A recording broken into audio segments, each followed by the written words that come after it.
नमस्कार साथीहरु, मेरो यस युनिक टेक्नोलोजी च्यानलमा यहाँहरु सबैजनालाई स्वागत छ। आज म एडोब फोटोशप 7.0 मा यो रोटेट टेक्स्ट अथवा यो गोलाकारमा कसरी लेख्ने त्यही कुरा सिकाउन गइरहेको छु। तपाईहरु पनि यदि एडोब फोटोशप 7.0 चलाउँदै हुनुहुन्छ भने यस्तो खालको रोटेट टेक्स्ट चाहिँ कसरी लेख्ने है म यही कुरा सिकाउँदै छु आज। यसको लागि पहिला त मैले यसलाई बन्द गरिदिएँ साथीहरु। अब यसको लागि चाहिँ म एउटा न्यू फाइल बनाउँछु।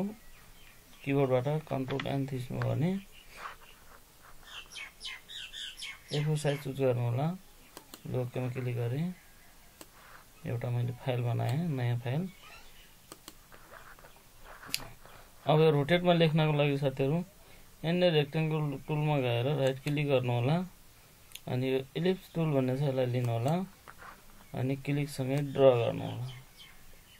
मैले यसरी एउटा रोटेट ओभल चाहिँ यो इलिप्सबाट चाहिँ गोलाकार चाहिँ यो बनाएँ।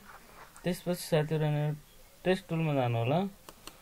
टेक्स्ट टुलमा क्लिक गरेपछि अब हामीले अलिकति विचार गर्नुपर्ने कुरा के छ भने साथीहरु, सरसर्ती हामीले यसरी क्लिक गरेर लेख्दा यसरी लेखिन्छ भने अब हामीले यसलाई चाहिँ रोटेट गरेर लेख्नको लागि के गर्नु पर्यो त भने टेक्स्ट टुलमा जानु होला। त्यसपछि अलिकति यता भित्र लिनु हो भने माउस कर्सर थोरै चेन्ज हुन्छ है।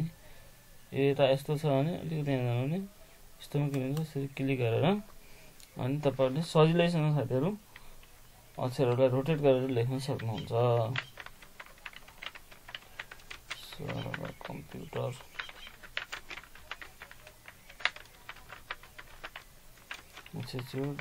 कोड ल साथीहरु यसरी चाहिँ अक्षरहरुलाई रोटेट गरेर लेख्न सक्नुहुन्छ।